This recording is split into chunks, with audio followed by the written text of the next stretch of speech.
সরকারি হাসপাতালের চিকিৎসা পরিষেবা নিয়ে প্রায়শই তো অভিযোগ ওঠে। এবার তাতে লাগাম টানছেন মুখ্যমন্ত্রী। স্বাস্থ্যকর্মীদের চিহ্নিত করতে দেওয়া হবে ল্যামিনেশন করা ব্যাচ। স্বাস্থ্য ভবনে ঘোষণা মুখ্যমন্ত্রী শুভেন্দু অধিকারী। এই নার্স বোনেদের দিদিদের দেখলাম অ্যাপ্রন গ্লাভ সুন্দর করে ড্রেসে আছেন, খুব সুন্দর। আমি প্রধান সচিবকে বলেছি মন্ত্রীদ্বয়কে রেখে সামনে যে ল্যামিনেশন করা ব্যাচ করে দিতে। আপনারা মাঝে মাঝে দেখান যে ইঞ্জেকশন দিয়ে ফেলেছে, ট্রলি যার নিয়ে যাওয়ার কথা, যার সিকিউরিটি দেওয়ার কথা সে সেলাই করে দিয়েছে। এইটাকে সেগ্রিগেট করার জন্য, চিহ্নিত করার জন্য বা আলাদা করার জন্য বিভিন্ন স্তরে বিভিন্ন কালারের ল্যামিনেশন করা ব্যাচও চালু করতে বলা হয়েছে। এদিকে স্বাস্থ্যের অসুখ সারাতে তৎপরতা দেখা যাচ্ছে বেশ ভালো রকমভাবে। বারাসাত মেডিকেলে স্বাস্থ্যমন্ত্রীর সারপ্রাইজ ভিজিট তারই একটা পদক্ষেপ। সেরকমই ওয়ার্ড মাস্টার সহ বেশ কয়েকজন শোকজের মুখে পড়েছেন। 24 ঘন্টার মধ্যে শোকজের নির্দেশ দিয়েছেন শারদ মুখোপাধ্যায়। দীপঙ্কর আমাদের সঙ্গে রয়েছেন, আমাদের প্রতিনিধি, কথা বলবো তার সঙ্গে। দীপঙ্কর, এই যে শোকজ করা হয়েছে, যে কজনকে কেন করা হয়েছে, কি অভিযোগ সামনে আসছে? দেখুন, তাদের কাজে গাফিলতি এবং সেই কারণেই কিন্তু শোকজ করার নির্দেশ দিয়ে যান। তাদের রিপোর্ট এবং শোকজ দুটো একসঙ্গে করতে বলেছেন এবং 24 ঘন্টার মধ্যে। এবং হাসপাতালের এমএসডিকে তিনি জানিয়েছেন যে যেমন যেমন বলেছেন যে গাইডলাইন অনুযায়ী তার কাজ করা হবে। মূলত ওয়ার্ড মাস্টার তার যে ভূমিকা, সেই ভূমিকা তিনি পালন করছিলেন না। হাসপাতালের ইন্টারনাল পার্টে ওয়ার্ড মাস্টারের একটা গুরুত্বপূর্ণ ভূমিকা থাকে এবং তার সঙ্গে আরো বেশ কয়েকজন, যে হাসপাতালের অপরিচ্ছন্নতা। যদিও এই হাসপাতালের চিকিৎসা পরিষেবা নিয়ে কোনো রকম অসন্তোষ প্রকাশ করেননি স্বাস্থ্যমন্ত্রী, কিন্তু হাসপাতালের সামগ্রিক পরিকাঠামো নিয়ে, হাসপাতালের ওয়ার্ডের মধ্যে বিড়াল ঘোরাঘুরি করছে, ওষুধের র্যাকে প্রচুর ধুলো পড়ে রয়েছে, সেখানে ময়লা, তার মধ্যে থেকে ওষুধ বার করতে হচ্ছে, হাসপাতালের চাঙড় ভেঙে পড়ছে ছাদের, এবং তার সঙ্গে হাসপাতালের ছাদে ওঠার চাবি, যার জন্য স্বাস্থ্যমন্ত্রীকে প্রায় 20 মিনিট দাঁড়িয়ে থাকতে হয়। তিনি নিজে অপেক্ষা করছেন দাঁড়িয়ে, ছাদে উঠে দেখবেন কি আছে। হাসপাতালের ভেতরে খাবার পড়ে রয়েছে, যত্রতত্র প্যাকেট, খাবারের প্যাকেটগুলো পড়ে রয়েছে। এই ধরনের একাধিক অব্যবস্থা হাসপাতালে রয়েছে। তার পরিপ্রেক্ষিতে তিনি বিরক্ত হন এবং বারবার তিনি এই বিরক্তির কথা বলেছেন। তারপরেও কিন্তু এই একটা চাবি জোগাড় করতে যেখানে 20 মিনিট লাগে, এই সমস্ত বিষয় নিয়ে তিনি বিরক্ত। এবং যারা যারা এই কাজে গাফিলতি করছে, কাউকে দোষ দিতে চাইছেন না। স্বাস্থ্যমন্ত্রী স্পষ্ট বলেছেন কিছু কিছু ডিস্টার্ব ছিল, কিছু কিছু সমস্যা ছিল, সেই সমস্যাতে দোষ দেওয়া নয়, কিন্তু যারা কাজে গাফিলতি করবে তাদের জন্য কিন্তু ব্যবস্থা নেওয়া হবে। স্বাস্থ্যে অসুখ সেটা সারাতেই এই দাওয়াই। অর্থাৎ ইতিমধ্যেই আজকে বারাসাত মেডিকেলে যখন সারপ্রাইজ ভিজিটে গিয়েছিলেন স্বাস্থ্যমন্ত্রী, এবং সেখানেই শোকজ ওয়ার্ড মাস্টার সহ বেশ কয়েকজনকে। ধন্যবাদ তোমাকে। পরিষেবা স্বচ্ছতার অভাব, পরিষ্কার পরিচ্ছন্নতার অভাব রয়েছে, বেডেরও অভাব আছে, বাথরুমের অবস্থা আরও সাংঘাতিক, শোচনীয়। ও যা বালতি আছে ওখানে মানে জঞ্জালা কেউ রাখবে না, সেটা রুগীদের দেওয়া হয়েছিল, দেখে এসছি। তো সেটাই তো, সেই ঠিক করার জন্যই আসা। কাউকে দোষ দিয়ে লাভ নেই। পশ্চিমবঙ্গ রাজ্য সরকারের দোষ, সে রাজ্য সরকারে যেই থাকুক না কেন, এখন দোষ আমার কাঁধে। সে বোঝা যার যেই বানাক না কেন, বোঝা এখন আমার কাঁধে। বোঝাকে হালকা করার দায়িত্ব আমার। বারাসাত মেডিকেলে যখন স্বাস্থ্যমন্ত্রী যান আজকে, সেটা যেমন আপনাদেরকে দেখালাম, একই সঙ্গে আজকে সকালবেলাও আমরা দেখি যে স্বাস্থ্য ভবনে মুখ্যমন্ত্রী শুভেন্দু অধিকারী, দুটো উইন্ডোর মাধ্যমে আপনাদের সেই ছবিটাই দেখাচ্ছি।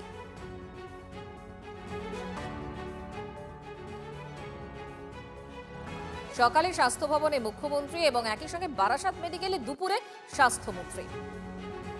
আর যখন স্বাস্থ্য ভবনে গেলেন মুখ্যমন্ত্রী, তখন রাজ্যের হাসপাতালগুলিতে যে নজরদারি চলবে স্বাস্থ্য ভবন থেকে, সেটাও স্পষ্ট করে বলে দিলেন। তৈরি হচ্ছে এর জন্য কন্ট্রোল রুম।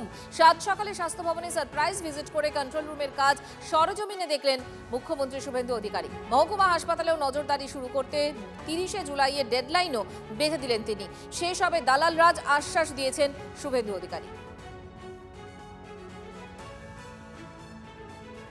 মাননীয় মন্ত্রী নোট করেছেন, প্রধান সচিব নোট করেছেন। আমি এটাকে 30শে জুলাইয়ের মধ্যে বলেছি সাব ডিভিশন লেভেলে নামিয়ে দিতে এবং কিচেন পর্যন্ত মনিটরিং করতে। বাইরে পার্কিং এবং যেখানে আমাদের ফেয়ার প্রাইস সব রয়েছে, আগামী দিনে জনঔষধি কেন্দ্র হবে, সেই জায়গাগুলো ঠিকঠাক করে দেখতে।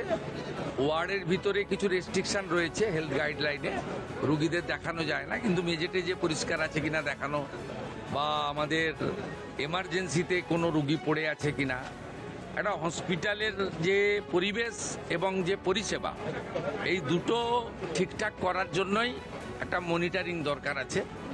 এটা তারা করতে পারবেন। আমি ইনিশিয়ালি স্টেট হসপিটালগুলোতে যেটা দেখেছি আমার পরিচ্ছন্নতা দেখে ভালো লেগেছে। সমস্ত বিষয়ের নজরদারির জন্য বিধানচন্দ্র রায়ের জন্মদিবসে এই বিধাননগরেই কর্মসূচি করেছিলেন মুখ্যমন্ত্রী শুভেন্দু অধিকারী। কন্ট্রোল রুমের উদ্বোধন করেছিলেন মুখ্যমন্ত্রী। সেখান থেকেই গোটা রাজ্যের ক্ষেত্রে কোথায় কি হসপিটালে এই মুহূর্তে কে ঢুকছেন কে বেরোচ্ছেন, এমনকি মুখ্যমন্ত্রী এই কথাও বললেন স্বাস্থ্য ভবনে সেই কন্ট্রোল রুম দেখার পরে। তিনি বলছেন যে কোনো দালালকে যদি আজকে দেখা যায় পরের দিন কিন্তু তাকে আর কোনোভাবেই যাতে না দেখা যায় সেই ব্যবস্থাই রাজ্যের স্বাস্থ্য দপ্তর করবে। দালালরা রোখায় তাদের মূল লক্ষ্য। যে আমাদের এখানে শনাক্তিকরণের জন্য 3 রকম আইডেন্টিফিকেশন ব্যাজ হবে। একটা স্বাস্থ্যকর্মীদের ডাক্তার, নার্স, সাফাই কর্মচারী এবং গ্রুপ ডি স্টাফেদের একরকম কালার কোডেড আইডেন্টিফিকেশন ব্যাজ। রুগীদের জন্য আইডেন্টিফিকেশন ব্যান্ড হাতে যেরকম হবে কালার কোডেড, এবং রুগীর বাড়ির লোকের জন্য আইডেন্টিফিকেশন ব্যান্ড কালার কোডেড।